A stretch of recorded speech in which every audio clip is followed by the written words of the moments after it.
Hello friends, good morning. Welcome to my amazing sa pyara sa channel Physics Universe. I hope you are all fine at your home and we are enjoying this video lectures. So today our topic is from NCERT textbook Standard 11 Chapter 6 Elastic and Inelastic Collision. Okay, so previously we studied that Newton's third law, the force on one body due to force on the other body is equal to force on the other body due to force on one body. Clear? Simple. That means that the every action has its equal and opposite reaction. Okay, so now if I have two objects like that, on one object the change in momentum for first object is equal to force on 1/2 into time interval. Similar for delta P2, change in momentum of second object is equal to force on 2/1 into particular time interval as well. Here, okay. The change in momentum of first object is equal to change in momentum of second object, but they are of opposite, क्योंकि जो momentum first object loss करेगा उतना ही momentum second object gain करेगा. So both are same but they are in opposite direction. So I can write delta P1 plus delta P2 is equal to 0, because ये अगर positive है तो ये उतना ही नेगेटिव में मिलेगा and the sum of this two change in momentums will be 0. Clear? So that's how momentum remains conserved here. Okay, so in every collision momentums always conserved, always remains conserved. Any type of collision is true for this. Okay, now I am talking about first elastic collision.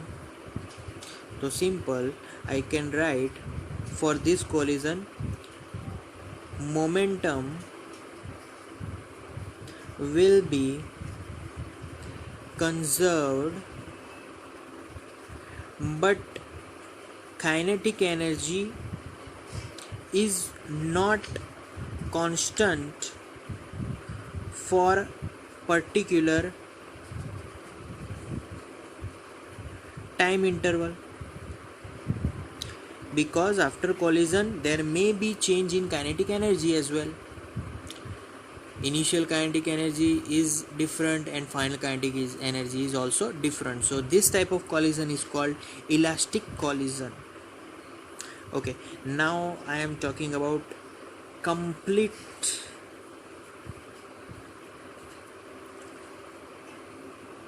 inelastic collision. Completely inelastic collision, again momentum will always be conserved, yes, but kinetic energy is constant, it is also conserved. So kinetic energy is constant for particular time interval delta t. So then only then it is called completely inelastic collision. And now I am talking about inelastic collision. So in inelastic collision, again momentum, I can say momentum will be conserved. Kinetic energy somehow it is partially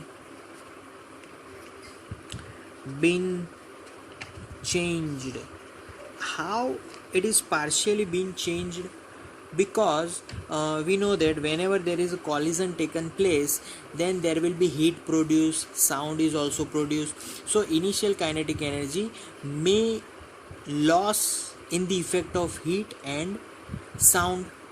So वहाँ पर थोड़ी kinetic energy loss होगी in the form of heat and sound. So we know that there is a loss in heat and sound. So we can also say that there will be just lesser kinetic energy than the initial kinetic energy. So final kinetic energy will be somehow some value lesser than the initial kinetic energy.